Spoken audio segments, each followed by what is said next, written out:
3 जुलाई की वो शाम, गणेश इंटरप्राइजेस का वो कमरा और इकलौते बेटे की खामोश चीख। करोड़ों का साम्राज्य संभालने वाले शशांक पटले ने आखिर मौत को गले क्यों लगाया? क्या यह एक साधारण आत्महत्या थी या फिर किसी बड़े प्रेशर का खौफनाक अंजाम?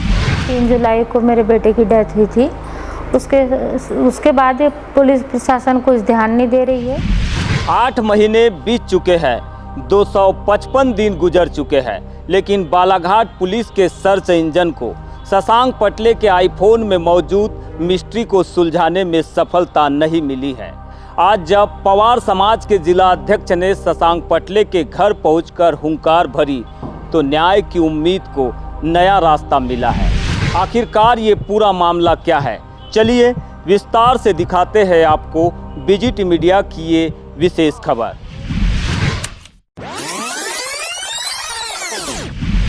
शशांक पटले एक ऐसा नाम जिसने पिता के बाद करोड़ों के कारोबार को न केवल संभाला बल्कि उसे नई बुलंदियों पर पहुंचाया। लेकिन 3 जुलाई की शाम 5 बजे वो मफलर शशांक की गर्दन के चारों ओर क्यों लिपटा? घर में नानी और नौकरानी थी, पर शशांक के मन में क्या चल रहा था ये किसी को नहीं पता। मौके से मिले 2 मोबाइल, जिनमें से एक आईफोन है, आज इस केस की सबसे बड़ी चाबी है। लेकिन सवाल ये है कि क्या 8 महीने का समय एक पासवर्ड तोड़ने के लिए काफ़ी नहीं था, या फिर उस फ़ोन के भीतर किसी गहरी साजिश का कोई कनेक्शन है जो अब तक बाहर नहीं आ पाया है। इस पूरी मिस्ट्री में 2 युवतियों के नाम बार बार उछल रहे हैं। चर्चा है कि शशांक किसी गहरे मानसिक दबाव या सोची समझी ब्लैकमेलिंग का शिकार था। परिवार का आरोप सीधा है, शशांक डरपोक नहीं था, उसे मौत के मुहाने तक धकेला गया है। पवार समाज के जिला अध्यक्ष विशाल बिसेन और महिला जिला अध्यक्ष आशा चौहान जब इस दुखी परिवार के बीच पहुंचे, तो मां की तड़प ने एक ही सवाल पूछा, क्या मेरे बेटे की जान इतनी सस्ती थी कि 8 महीने बाद भी पुलिस की जांच आगे नहीं बढ़ पाई? क्या उन युवतियों के पीछे किसी रसूखदार अधिकारी का हाथ है जो जांच की दिशा को मोड़ रहा है? 3 जुलाई को मेरे बेटे की डेथ हुई थी। उसके बाद पुलिस प्रशासन कुछ ध्यान नहीं दे रही है और मोबाइल के लिए भी वो कुछ बता नहीं रहे मुझे, और बस आश्वासन दे रहे हैं। इस मामले में आपकी पुलिस अधिकारियों से कोई बात हुई? हाँ, मेरी एसपी सर से बात हुई थी और एडिशनल एसपी सर से भी बात हुई थी, तो बोल रहे थे कि हो जाएगा, थोड़ा टाइम लगता है। उसके बाद तो कुछ बताए नहीं, कुछ पता ही नहीं चला।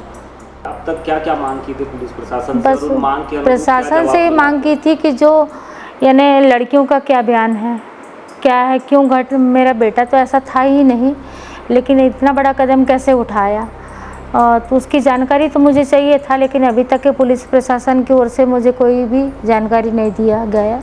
कोई व्यावसायिक दबाव था या किसी और प्रकार का मानसिक दबाव था, क्या आपको समझ में आ रहा था? नहीं, उसका तो मानसिक दबाव कुछ भी नहीं था, बहुत उसको लड़कियों की तरफ से कुछ परेशानी थी। चाहते हो आप समाज से क्या अपेक्षा है? समाज के अध्यक्ष से? समाज से तो यही चाहती हूँ कि समाज इस केस को आगे बढ़ाए, क्योंकि मैं अब समाज के भरोसे ही हूँ कि समाज जो करेगी मैं उनके साथ में हूँ। विशाल बिसेन ने अब इस लड़ाई को आर पार की जंग बना दिया है। उन्होंने 2 टूक शब्दों में कहा है कि अब आवेदन निवेदन का दौर खत्म हुआ। अगर बालाघाट पुलिस की फाइलों में धूल जमी है, तो हम इस केस की धूल भोपाल में मुख्यमंत्री और डीजीपी के सामने झाड़ेंगे।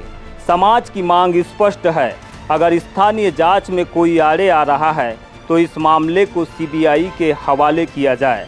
शशांक पटले सिर्फ एक युवा उद्यमी नहीं था, वो समाज का गर्व था, और उसके साथ हुआ अन्याय पूरे समाज का अपमान है। आज जो है मैं स्वर्गीय शशांक पटले की माताजी से, उनकी बहन से आज यहाँ मिलने के लिए पहुँचा। हमारे साथ में हमारी समाज की महिला संगठन की भी जिले की अध्यक्ष आशा चौहान जी भी यहाँ पर साथ में आई हैं।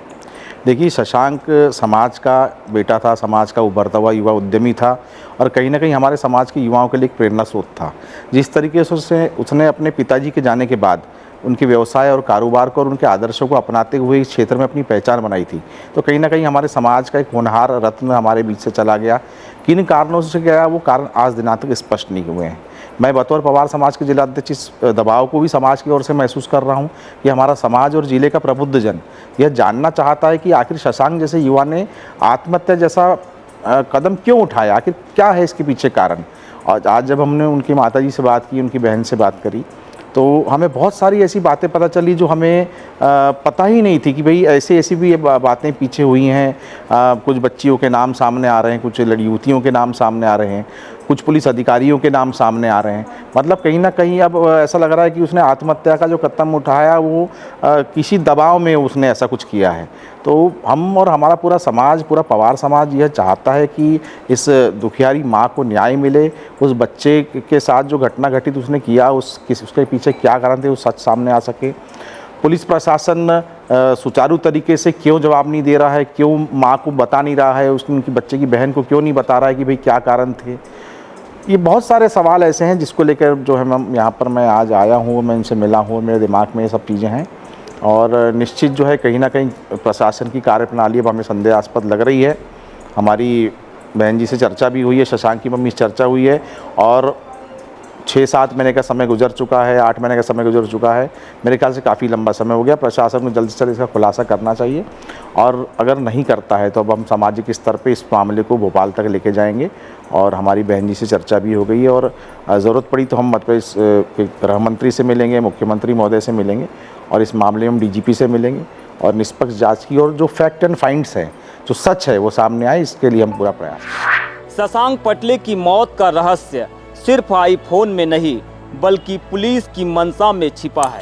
क्या पुलिस किसी के दबाव में है या फिर जांच की कड़ियां जानबूझकर ढीली छोड़ी जा रही है। पवार समाज के अध्यक्ष विशाल बिसेन की इस ललकार के बाद क्या गृह मंत्री की चौखट पर न्याय का सवेरा होगा या फिर एक और केस फाइलों में दफन होकर रह जाएगा। पीजीटी मीडिया इस मिस्ट्री के हर पन्ने को तब तक पलटते रहेगा जब तक एक दुखियारी मां और उसकी बहन को न्याय नहीं मिल जाता। कैमरा पर्सन कमल कोडले के साथ मैं यमलेश वंजारी।